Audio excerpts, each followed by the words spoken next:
I've now logged in into the landing page of a reseller panel. And at the top left corner, you're able to see a series of functions that's currently available inside the reseller panel, including SSL, and one of it will be the SiteLock panel. So now we're going to switch over to the SiteLock panel.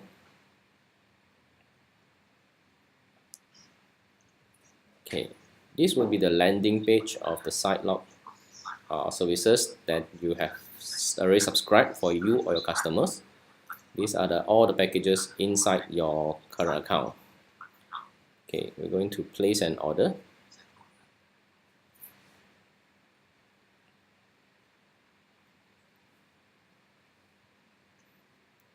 Okay, so right here you can see that we have 4 packages as being shown by Aaron just now.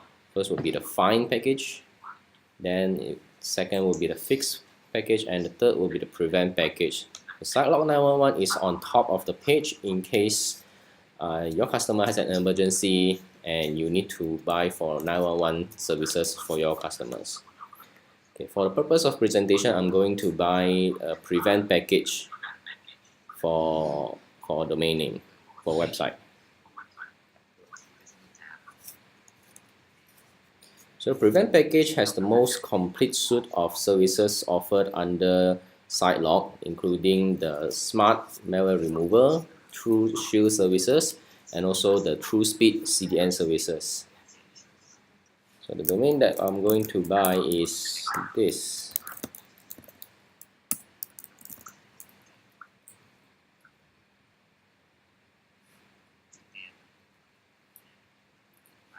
Okay. So you just need to key in the domain name of the website. You don't need to key in the whole URL, including HTTP or HTTPS.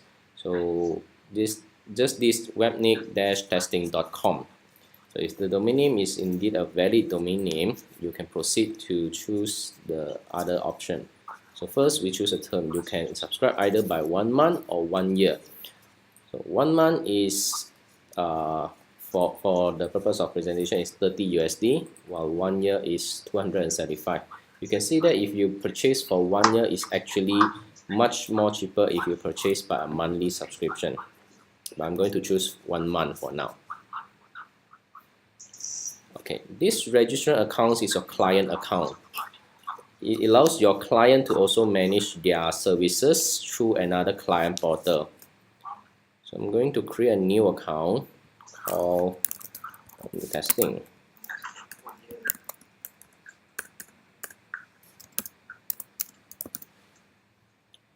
Okay. The last option, you're also able to choose whether you want to enable or disable the auto renewal subscription.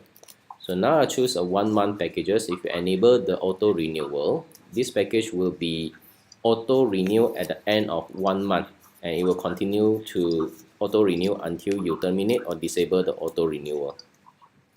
Okay, next. So this is the contact information of your client, the owner of the website.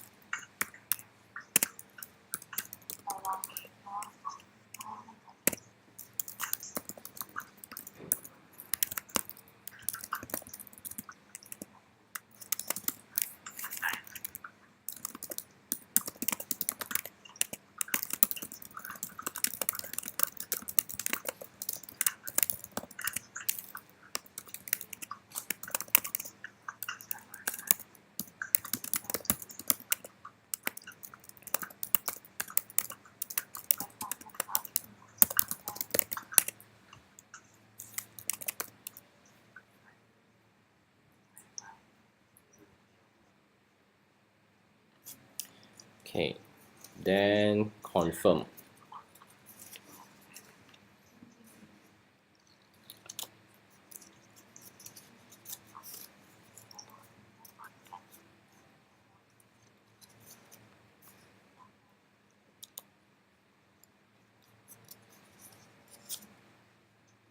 Because this is a testing environment, the response can get a little bit slow compared to the real life environment. So we're just going to wait for a few more seconds.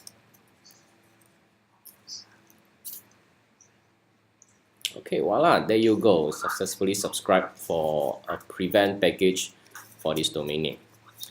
Okay, so now you can see that you will get an order ID. This order ID is directly a direct reference to this order within the WebNIC system. So this is the description of your product that you have just purchased, and also a client login.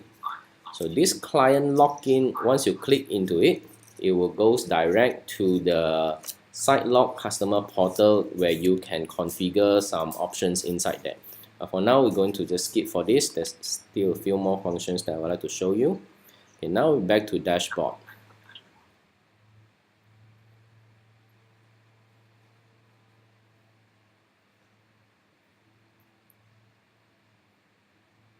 Okay, let's go to the package that we just purchased. And now you can see that the creation date is 7th of March 2018 and expiry date is 7th of April 2018. So the status now is currently under pending. In a few minutes after SiteLock has verified the order, it will become active. So click into the order itself, you go into a summary page of the order. So from here, you can see you can terminate this order anytime. There will be also a direct link log into the client side of SiteLock. You can also upgrade this package to another package anytime you want. And okay, this 911 subscription add-on. So unlike the Find, Fix, Prevent, and Package, you can add on a 911 subscription on top of your current subscription. It will run a one-time malware scan and remove immediately within 30 minutes after you subscribe for the package, while your current Prevent package will continue until the next term.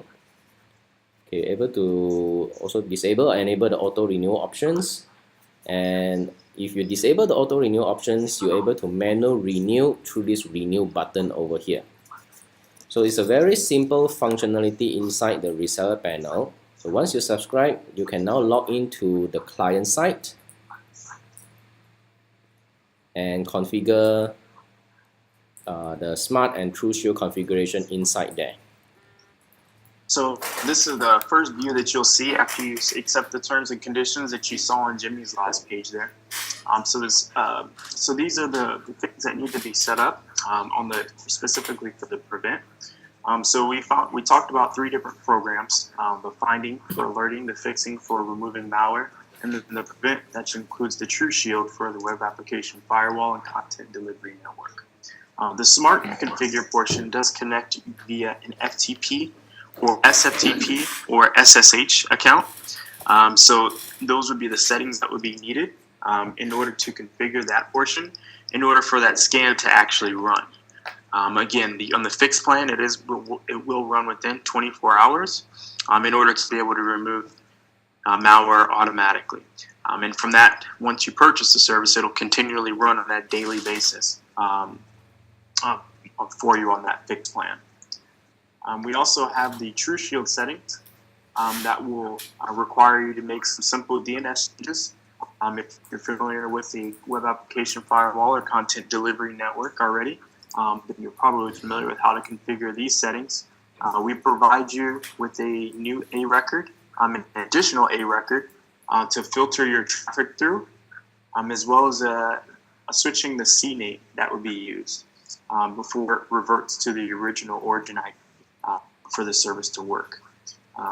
Before any of those, if a website is using an SSL, which most are nowadays, there's a number of different steps that you want to make sure that you complete to make sure that you have that done before you can even implement those TrueShield settings. So for this one, this would be some of those settings set up for webnic-testing.com. The dashboard here is very simple, very easy. It's just as comprehensive as the name of the packages that we have here too. It'll show you all the different type of scans that we're doing for you, depending upon the type of package that you have with your service. If you have a SiteLock Trust Seal on the website, it'll show you how many shield clicks you've actually received on your website. If you have the web application firewall and content delivery network configured with the prevent package, it'll even show you how many bot visitors you have versus human visitors. So it is able to tell and distinguish between the two. You'll also be able to, once you click on the TrueShield settings and it's already set up, you'll be able to see the different countries that are accessing the site. So for instance, if your client doesn't do any business in Russia, you have the ability to be able to block them off. You also have the ability to see what type of browsers are using to access your customer site too. So there's a lot of different functionality that's accessible directly through here. When you have a scan that's actually completed, it'll show good, as you see on this domain verification. Until it's written, it'll show pending. And if there's any warnings, it'll have a red bubble with a warning instead of pending there. The dashboard does come in a number of different languages. We're working on expanding this even more.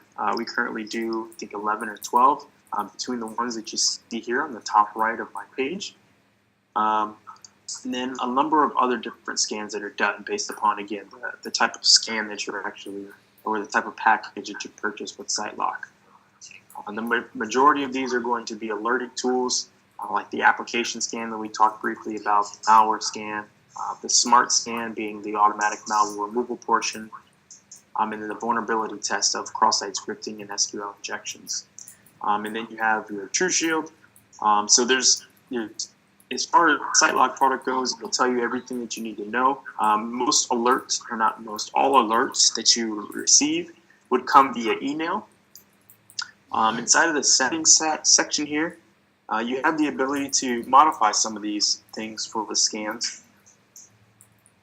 Wait a second, this loads up for us. So you have the ability to change where the notifications are actually going to for the alerts for that specific website. You have the ability to modify some of the settings for the scans that have done. So depending on the package that you have, you can change the cross-site scripting and SQL injection scan to daily. The application scan is a little bit deeper, so that's typically defaulted at a monthly, or you can default it at quarterly. And the smart scan to run on a daily, weekly, monthly, or quarterly basis as well. So you have that capability. Then you have the download settings, which is the FTP, SFTP, or SSH connection that your customer site would need to connect to in order to have malware automatically removed. And then your TrueShield settings, which will give you a little bit more data once it's configured of who's actually accessing the site, what type of infections are happening on the website, and so on. When you do have multiple websites inside of the account, you will be able to see all of them from one dashboard inside of your SiteLock account. However, when you do add additional accounts, you'll need to go through your WebNIC reseller portal in order to do so. On the top left here are just a few other things I just want to briefly go over. You have your services for the Trust Seal, which is what any one of your customers can, once they purchase SiteLock, can deploy on their website, and the steps and some of the different attributes that you can select for the type of badge that you want to display and the language that you want to display it in, the size, color, and it'll give you a brief tutorial of how to install that Trust Seal too. If you want a high-level overview, this tool here is extremely valuable because it'll give you a detailed security or summary report. So for instance, if you have a client or you manage all your SiteLock accounts for your clients, and they want to see some of the security reports of why they may need to upgrade to a specific service, you can click on that button next to the mail icon, and it'll generate a specific report that'll show all the issues that may be on a website. It'll show them their risk score, what issues we found, what issues we may have fixed, if they're verified, if they're actually good, the amount of pages we're scanning, cross-site scripting, SQL injection, 9 chances out of 10, or in most cases, they're not going to know what most of this stuff is, especially if you're managing it for them. So providing this report can be a great tool to give them the information that they need if you don't want to give them access to the dashboard directly. So that is the SiteLock dashboard. That's a kind of a review of everything. I think at this point, we are going to start to open it up for questions and answers for the presentation, and anything you may have regarding SiteLock or security as a whole. We did have one question that came in either yesterday or the day before regarding the smart configuration. The question was, our customer had in the SiteLock panel allows client to configure one set of credentials for the FTP server. How do I configure if a client has multiple FTP servers doing load balancing with different credentials? How could they configure all FTP servers? The answer to that question is, for the person that raised that question, the kind of the idea of our services is you would have one configuration for each FTP account. We really want to separate a subscription for each public-facing mirror. However, the kind of like the better solution is providing like a web application firewall and content delivery network like the Prevent package as a solution to replace the load balancing, since it kind of, I guess you can say, it kind of scratches the same itch, or it means the same kind of thing. It's in the past, it's kind of been suggested by customers that we connect Smart to the source mirror, which is where the load balancing mirrors pulls files from in most schemes, but this is kind of flawed just because the source mirror is comparatively much less likely to face a threat versus public mirrors. So that's kind of the answer to that question.